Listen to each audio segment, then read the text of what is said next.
I'm going to do a video about finishing today. I made this wooden sole for my Stanley number 71 hand router, and I need to put a finish on it because this is going to be a friction piece that's going to be rubbed on a lot of surfaces. So I'm going to put some shellac on it and just a couple coats, nothing major, just to get it to be a little more just to weather a little better than that, also to prevent it from twisting. So the first thing that I have here is I have my hake brush. This is a Japanese watercolor brush, but it just works really well for some precise finishing. It works way better than using one of those foam brushes or just the regular paint brushes. Just hake brushes, really precise. The bristles stay together. You can get them to a fine point. You'll see what I'm talking about as I go forward with this thing. And I use them for shellac over and over again, and I even say it's shellac only. So I had them soaking in a little bit of denatured alcohol, and that's just to get the bristles to loosen up. They kind of get a little stiff after they've been used. There's still a little bit of shellac left, and I do wash it in the denatured alcohol before I put it away. There's just a little bit of that shellac left in it, so I like to just clean it up. But this is good. And then this is my shellac. I just had a little bit of it sitting here from my last time I used it. It's just your basic clear shellac. I bought a can of it by, I guess, Zinsser.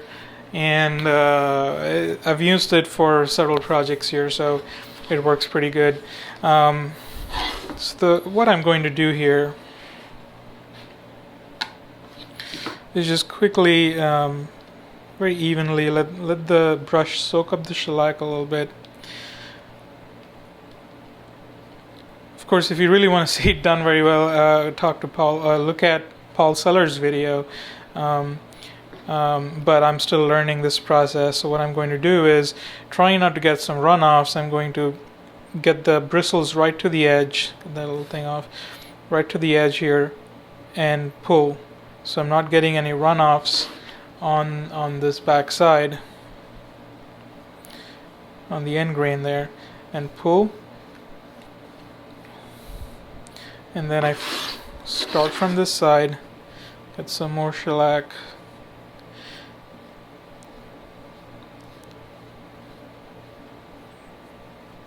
The edges, let them soak a little bit, and that's it. Kind of liking this red oak here. I've never really worked with red oak. I've worked with cherry a little bit, and I worked with mostly pine, but not red oak. This is crucial. I don't want the drips to go that way, so I'm going to try to be careful. And kind of just use this to pull it that way. That's good. And it's drying very fast. This is already starting to dry pretty quickly here, so I'm going to just kind of keep working on the other ends here. The end grain really just soaks up the shellac very quickly. It's because of the nature of the wood and the nature of just red oak here. Red oak's pretty fast at soaking this up. I've never really used shellac with red oak before, so I don't know if this is good for red oak. Just because red oak soaks up so well.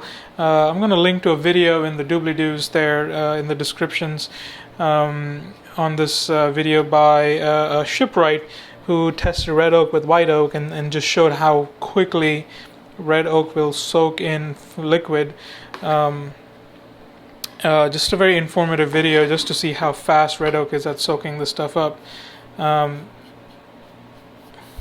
This face is pretty dry already. I'm just going to flip it over. It'll be fine. I'm going to sand the shellac over again anyway, and kind of do the same thing down on this side,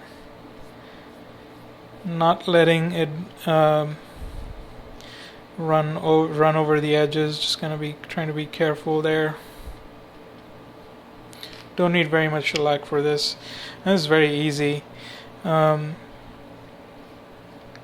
shellac's a little so shellac's basically a flaky, powdery, not powdery, but a flaky substance. It's an extract from plants that dissolves in denatured alcohol very easily, and creates this colored liquid. This liquid is actually, it has a color here, but it's actually quite transparent. It really just brings out the color of the wood.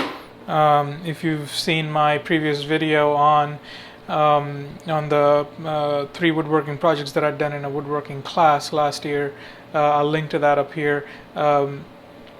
I finished those with shellac, and they're already starting to mature. The wood oxidizes because of the sunlight, and the shellac just makes it look more honey brown color. It's just beautiful the way the wood just changes color.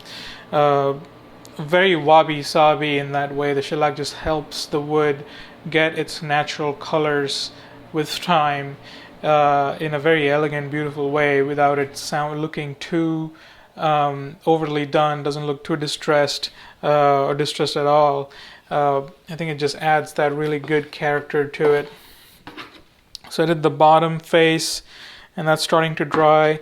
I would normally wait an hour or so to do the top face again, but I just want 2 coats in real fast, so I'm just going to add some more shellac right away.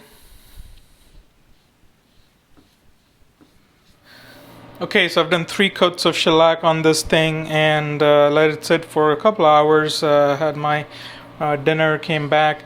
What I'm going to do is use some 4/0 steel wool. Just got a bag of this from the hardware store. What steel wool does is it cuts the surface, unlike sandpaper, which abrades the surface. I would just kind of go over this just like that, and it may be difficult for me to show you how different the surface looks in this thing, but maybe you can hear it. This is the smooth part. This is the non-smooth part. Best you try it. I recommend it. It's just a really smooth touch here.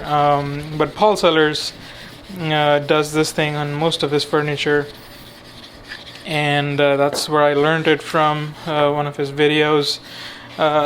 Again, I endorse Paul Sellers a lot on these videos. I don't want you to think I'm being paid to endorse it.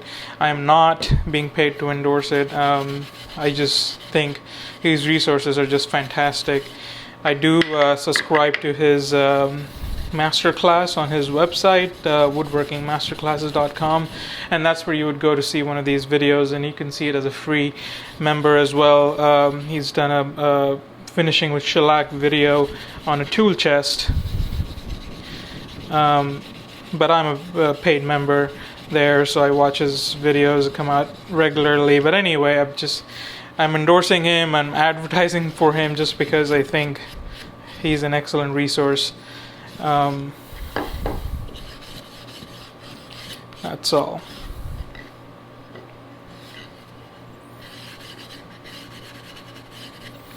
Get the end grain here a little bit. It's already smooth.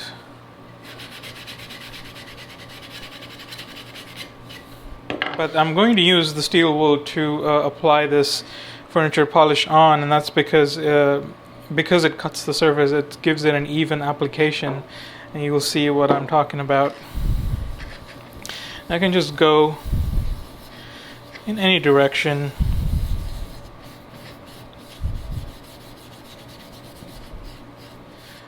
And I just want all the surfaces to be really smooth. I want them to last a long time, last some wear and tear.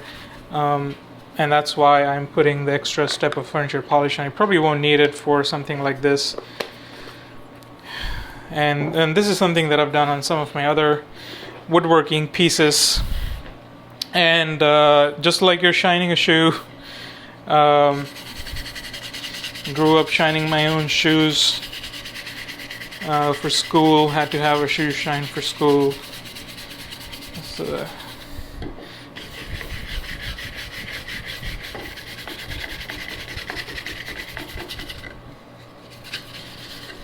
very, very easy. This just gets the whole thing buffed up really well. This is just a Kiwi 100% horsehair shoe made in Israel.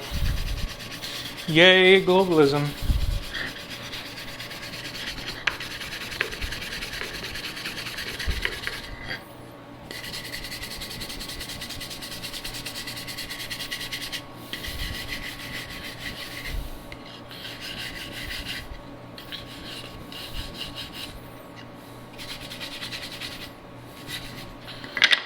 And now the surface feels a little tacky, and that's just because of the